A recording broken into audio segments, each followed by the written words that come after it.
I would submit that this case is probably the most difficult and shocking case that this county in St. Johns County has dealt with. Aiden Fucci, a 14-year-old teenager from St. Johns County, Florida, became the center of a chilling murder case in 2021 that captivated the nation. His victim was 13-year-old Tristyn Bailey, a vibrant and promising young girl beloved by her family, friends, and community. Tristyn was a dedicated cheerleader and student at Patriot Oaks Academy, a school known for nurturing young talents and promoting academic excellence. On the night of May 9, 2021, everything changed for the Bailey family. Tristyn went missing, and what started as a typical morning quickly turned into a nightmare. Her parents, waking up to make breakfast, went to check on their daughter around 10 a.m., only to find that she was gone. Desperate, they reported her missing, and the community, known for its tight-knit nature, rallied together to search for the missing girl. The search quickly expanded, and investigators focused their efforts on a nearby wooded area where Tristyn was last seen.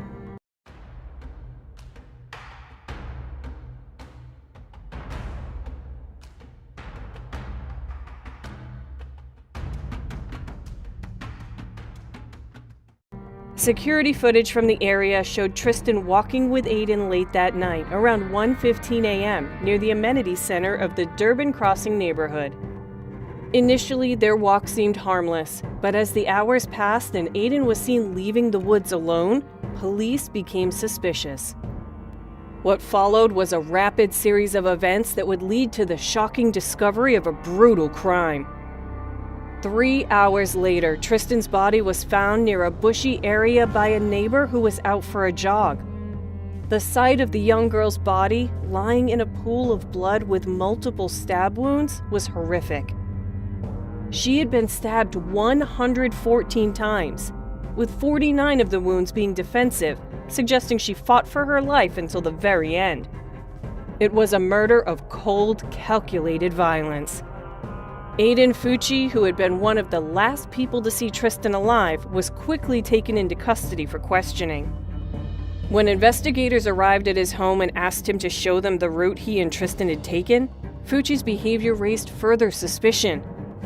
Despite his calm demeanor, he was caught taking selfies in the back of a police car with a flippant caption about the situation. This unsettling behavior was just the beginning. Based on the prior statements that he made to his girlfriend and his friend,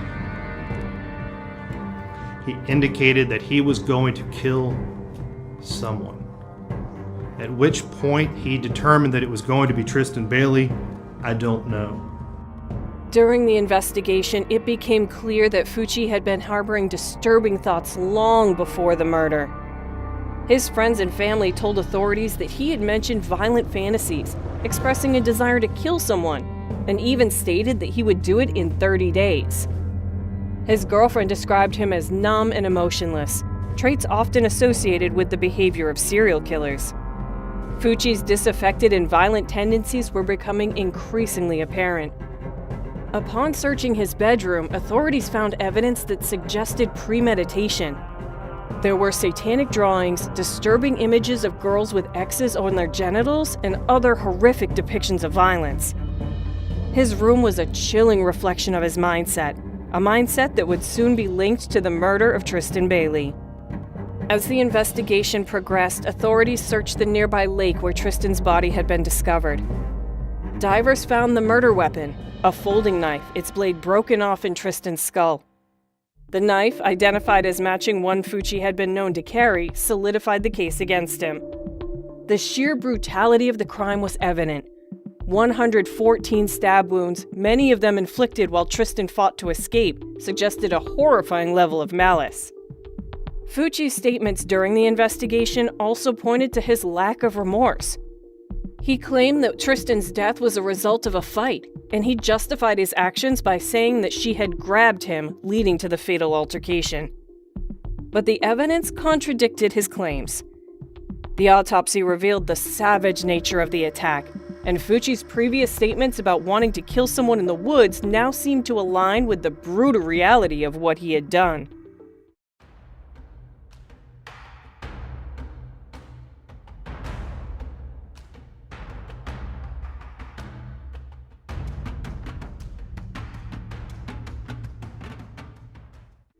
As the case moved forward, Fucci's mental state became a point of discussion. During his time in jail, Fucci's behavior seemed increasingly erratic. In a video feed of his pre-trial hearing, he appeared disoriented and confused, rocking back and forth in his seat. He muttered about demons and the loss of his soul, raising questions about whether he was faking mental illness or if he was genuinely suffering from a mental disorder. A forensic psychologist later opined that Fucci's behavior could be indicative of a mental illness, but whether this would affect his trial remained uncertain. The defense, however, had a different angle. Despite the overwhelming evidence against Fucci, including the bloody jeans that his mother tried to wash in an attempt to cover up the crime, the defense team tried to push the narrative that Fucci was a troubled teen who lacked proper support. His mother, Crystal Smith, was even arrested for tampering with evidence after she washed his jeans, trying to remove the bloodstains before investigators could find them. The fact that she had been caught on security footage washing the blood off her son's clothes only added to the public outrage surrounding the case.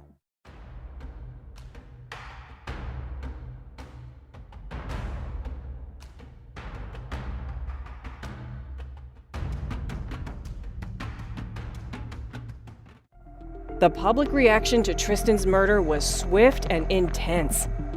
Social media platforms like TikTok, Instagram, and Twitter were flooded with messages of grief and outrage. Many expressed their disgust toward Aiden Fucci, calling for justice for Tristyn Bailey. But some, disturbingly, sided with Fucci, defending his actions and questioning the motives behind the murder. Fucci's trial became a focal point for the nation as the case drew attention not only for the horrific nature of the crime, but also for Fucci's lack of remorse and the disturbing details surrounding the murder. As the trial date neared, Fucci was tried as an adult despite being only 14 years old at the time of the murder.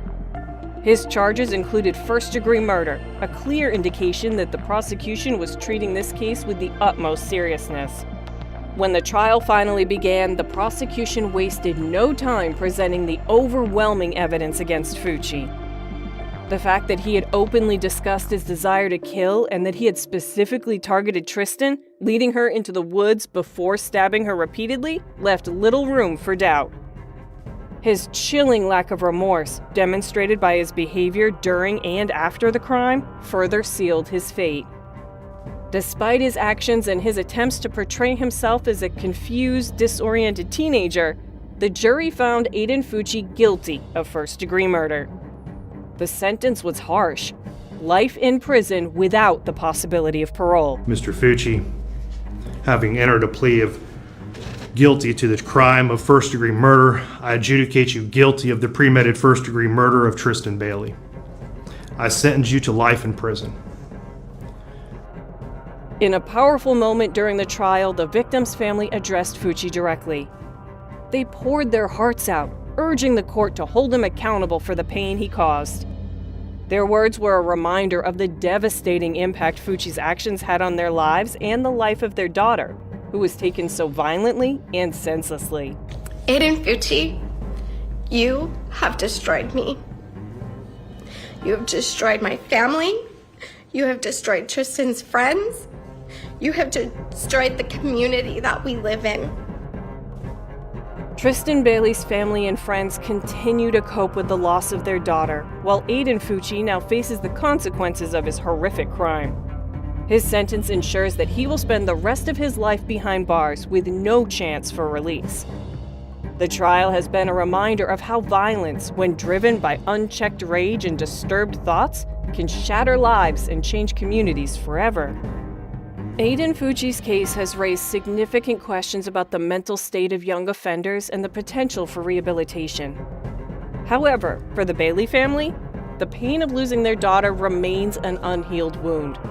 The justice system has done its part, but no sentence can bring back Tristyn, who was stolen from her family far too soon.